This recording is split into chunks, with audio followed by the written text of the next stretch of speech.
अहिल्यानगरमध्ये आज महायुतीची प्रचाराची महासभा आयोजित केली होती. मात्र या महासभेमध्ये चर्चा फक्त आणि फक्त खासदार निलेश लंके यांचीच होती. नेमकं काय घडलं या सभेमध्ये पाहूया सविस्तर. आपण पाहताय द अहिल्यानगर. मी प्रियंका पाटील शेळके. आज महायुतीची महाप्रचार सभेचं आयोजन केलं होतं. या सभेसाठी खास करून राज्याचे मुख्यमंत्री देवेंद्र फडणवीस हे उपस्थित होते. तसेच पालकमंत्री आणि समवेत भाजपाचे मोठ्या प्रमाणात या ठिकाणी नेते मंडळी उमेदवार उपस्थित होते. तसेच राष्ट्रवादी अजित पवार गटाचे देखील उमेदवार आणि नेते मंडळी उपस्थित होते. या सगळ्या सभेमध्ये मात्र ज्या पद्धतीनं भाजपाचा कुठलाही कार्यक्रम असला तरी आवर्जून खासदार निलेश लंके यांचं नाव घेतलं जातं आणि तेच घडलं.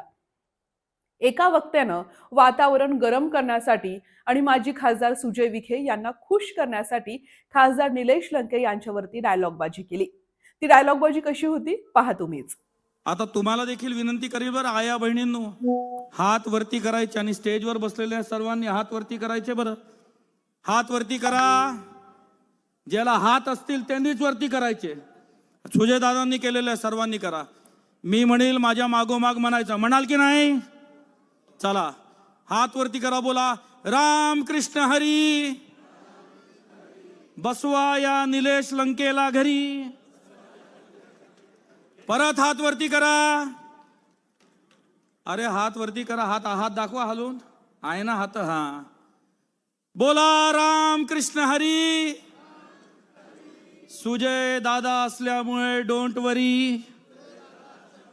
आता टाळ्याही वाजून द्या ना. हात वरती येतात.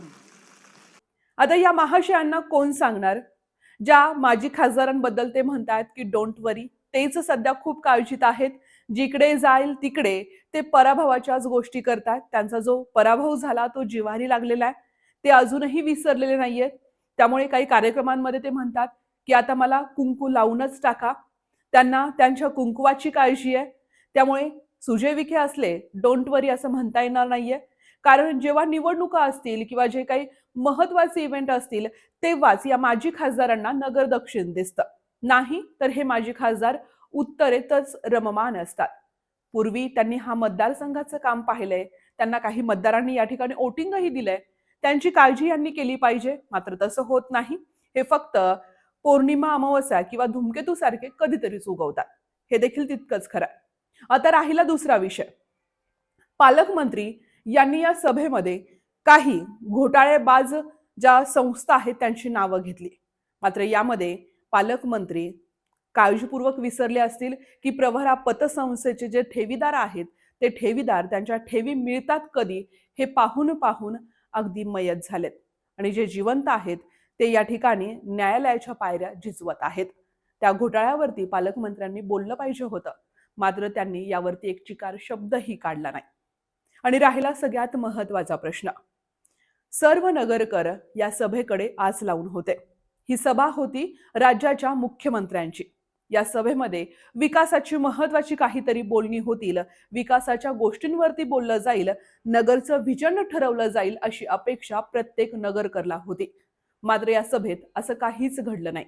नेहमीप्रमाणे देवाभाऊंनी लाडक्या बहिणींना खुश केलं आणि लाडक्या बहिणींचा जो काही 1,500चा हप्ता आहे तो कधीही बंद होणार नाही अशी जाहीर घोषणा केली, जी प्रत्येक वेळी केली जाते.